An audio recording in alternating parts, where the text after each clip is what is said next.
السلام علیکم ورحمۃ اللہ وبرکاتہ۔ کرسی پر بیٹھ کر نماز پڑھنے کے سلسلے میں معذور افراد کے لیے اسلام کی کیا تعلیمات اور ہدایات ہیں، وہ ہم مفتی صاحب سے جانتے ہیں۔ اسلام دین فطرت ہے، اس کے اندر آسانیاں ہیں۔ جیسے آدمی کمزور ہوتا ہے آسانی پیدا ہو جاتی ہے۔ عمران بن حسین رضی اللہ عنہ نے سوال کیا تھا کہ اللہ کے رسول مجھے بواسیر کا مرض ہے، میں نماز کیسے پڑھوں؟ تو آپ نے فرمایا کھڑے ہو کے پڑھ سکتے ہو تو پڑھو، ورنہ بیٹھ کر پڑھو، بیٹھ کر بھی نہیں پڑھ سکتے تو لیٹ کر پڑھو۔ بخاری شریف حدیث نمبر 1066۔ اسی طرح فقہاء نے لکھا ہے کہ جو زمین پر بیٹھ کر نہیں پڑھ سکتا وہ کرسی پر بیٹھ کر نماز پڑھے۔ تو یہ آسانیاں جو ہے اسلام نے رکھی ہے اور اس سے فائدہ اٹھانا چاہیے۔ جب ہم نے بات جان لی کہ اسلام نے معذور لوگوں کے لیے سہولتیں دی ہیں، تو آگے ہم بڑھتے ہیں اس بات کی طرف کہ مفتی صاحب آپ سے ہم جاننا چاہ رہے ہیں کہ کس طرح کی کرسی پر نماز پڑھی جا سکتی ہے۔ کرسیاں جو ہوتی ہیں عموماً 4 طرح کی کرسیاں ہیں، جس میں 3 طرح کی کرسیوں پر نماز پڑھی جا سکتی ہے۔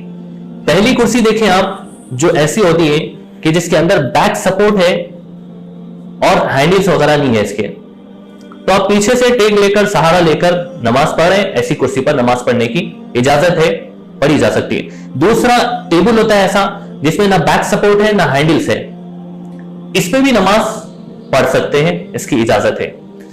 تیسری کرسی ہے جس پر میں بیٹھا ہوا ہوں، اس کرسی پر بیک سپورٹ بھی ہے اور یہ ہینڈلز بھی ہے جس کے اوپر ہاتھ رکھا جا سکتا ہے، تو ایسی کرسی پر بھی نماز پڑھی جا سکتی ہے۔ تو یہ 3 طرح کی کرسیاں ہوئی جس کے اوپر نماز پڑھ سکتے ہیں۔ چوتھی کرسی وہ ہے جس کے اوپر نماز نہیں پڑھ سکتے، وہ کرسی ہے کہ جس میں سامنے تخت بنا ہوا ہوتا ہے، جس کے اوپر رکوع اور سجدے میں ہاتھ رکھ کر لوگ اس کے اوپر رکوع سجدہ کرتے ہیں۔ جیسے یہ دیکھیں آپ ایسے سجدہ کرتے ہیں تو یہ منع ہے۔ آپ علیہ الصلوۃ والسلام ایک صحابی کی عیادت کے لیے تشریف لے کر گئے، وہ صحابی عذر کی بنیاد پر تکیہ رکھ کر سجدہ کر رہے تھے۔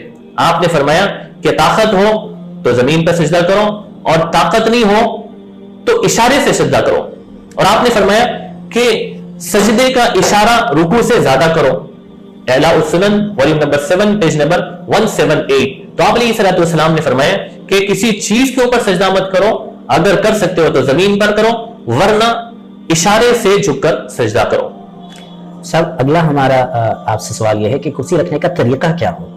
کرسی رکھنے کا طریقہ، اس کے اندر 2 لحاظ کرنا ضروری ہے، 2 طرح کا لحاظ کرنا انتہائی ضروری ہے۔ پہلا یہ ہے کہ صف میں کرسی جو رکھی جائے گی، اس کے جو پیچھے کے پیر ہیں وہ صف کے ختم پر ہو۔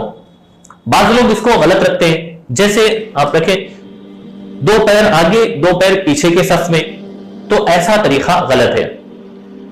طریقہ صحیح کیا ہے کہ آپ رکھیں گے جہاں لوگوں کی ایڑیاں رکھی جاتی ہے، نماز پڑھنے والے صف میں اگر کھڑے ہوں تو ایڑیاں جہاں ہوتی ہیں پیچھے کے پیر وہاں رکھے، تاکہ بیٹھنے والا جب بیٹھے تو اس کی سرین لوگوں کے صف کے برابر ہو جائے۔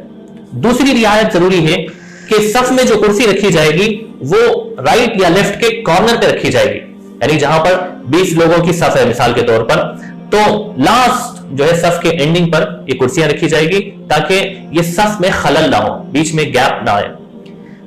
ہم یہ بھی آپ سے جاننا چاہ رہے تھے کہ بہت سارے لوگ، مطلب بعض لوگوں کو عذر ہوتا ہے تو کرسی پر بیٹھ کر نماز پڑھتے ہیں، بعض لوگ بلا عذر بلا وجہ کرسی پر بیٹھ کر نماز پڑھنے کو اپنی عادت بنا لی ہے۔ ہم آپ سے جاننا چاہتے ہیں کہ کن صورتوں میں کرسی پر بیٹھ کر نماز پڑھ سکتے ہیں اور کن صورتوں میں نہیں؟ 4 صورتیں فقہاء نے لکھی ہے کہ جس میں آپ کرسی پر بیٹھ کر نماز پڑھ سکتے ہیں، اس کی اجازت ہے۔ پہلی شکل یہ ہے کہ کوئی آدمی ایسا معذور ہو کہ وہ نہ کھڑے ہو کے نماز پڑھ سکتا ہو نہ زمین پر بیٹھ کر اشارے سے نماز پڑھ سکتا ہو، تو ویسا آدمی کرسی پر بیٹھ کر نماز پڑھ سکتا ہے۔ دوسری شکل یہ ہے کہ کوئی آدمی ایسا ہو کہ وہ قیام تو کر سکتا لیکن رکوع اور سجدہ زمین پر بیٹھ کر نہیں کر سکتا، تو اس کے لیے بھی اجازت ہے کہ وہ قیام اس سے ساقط ہو جائے گا، وہ کرسی پر بیٹھ کر نماز ادا کرے۔ اس میں تیسری صورت یہ ہے کہ کوئی آدمی قیام کر سکتا ہے اور زمین پہ بیٹھ بھی سکتا ہے، لیکن بیٹھنے کے بعد اٹھنے کی طاقت نہیں اس کے اندر، اس کو سہارا دے کر اٹھانا پڑتا ہے، تو ایسے آدمی کے لیے بھی گنجائش ہے کہ وہ کرسی پر بیٹھ کر نماز پڑھے۔ چوتھی صورت یہ ہے کہ کسی بھی عذر کی بنیاد پر وہ نہ کھڑے ہو کے نماز پڑھ سکتا نہ زمین پر بیٹھ کر اشارے سے نماز پڑھ سکتا ہے، تو وہ آدمی کرسی پر بیٹھ کر نماز پڑھ سکتا ہے۔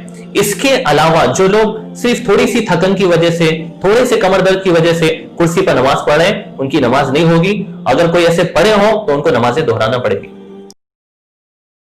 تو دیکھیں آپ کرسی پر نماز پڑھنے کا طریقہ بہت آسان ہے اور اس میں 4 ہی چیزیں سمجھنی ہیں آپ کو. پہلے جو شکل سمجھنی ہے وہ قیام کا طریقہ. کرسی پر جو قیام کریں گے یہ ایسے ہی بیٹھ کر ہاتھ ایسے باندھ لیں گے جیسے انہوں نے باندھے ہیں, تو یہ قیام ہو جائے گا, یعنی کھڑے ہوئے ہیں اب قرات کریں گے. اس کے بعد جب رکوع میں جائیں گے دوسرا عمل ہے, رکوع میں جائیں گے اللہ اکبر کہہ کے ہاتھ یہاں رکھیں گے اور تھوڑا سا جھکیں گے, یہ رکوع ہو گیا. اس کے بعد پھر سیدھا بیٹھ جائیں گے, بیٹھ کے پھر سجدے میں جائیں گے, ہاتھ یہیں رہیں گے اور رکوع سے تھوڑا سا زیادہ جھکیں گے, یہ سجدہ ہو گیا. رکوع اور سجدے میں ہاتھ یہی ہے, اس کے بعد بیٹھ جائیں سیدھے ہو جائیں گے, یہ قیام ہے, یہ قاعدہ ہے. یعنی آخری رکعت میں بیٹھ کے جو تشہد وغیرہ پڑھتے ہیں یہ شکل بھی ایسے ہی. تینوں صورتوں میں ہاتھ یہی رہیں گے, ہاتھ ہوا میں نہیں رہیں گے. بعض لوگ رکوع اور سجدے میں ہاتھ ایسے ہوا میں کر دیتے ہیں, یا تو اتنی اوپر کرتے ہیں یا نیچے کر کے ایسے کر دیتے ہیں, یا بعض لوگ تھوڑا سا سہارا دے کر ہاتھ ایسے کر دیتے ہیں. تو یہ ساری شکلیں غلط ہیں. رکوع میں, سجدے میں, قاعدے میں ہاتھ جو ہے پیچھے ہی رہیں گے, ایسے ہی رکھنا ہے. یہ پورا پریکٹیکل طریقہ ہے جو پوری نماز ایسے ہی پڑھنا ہے.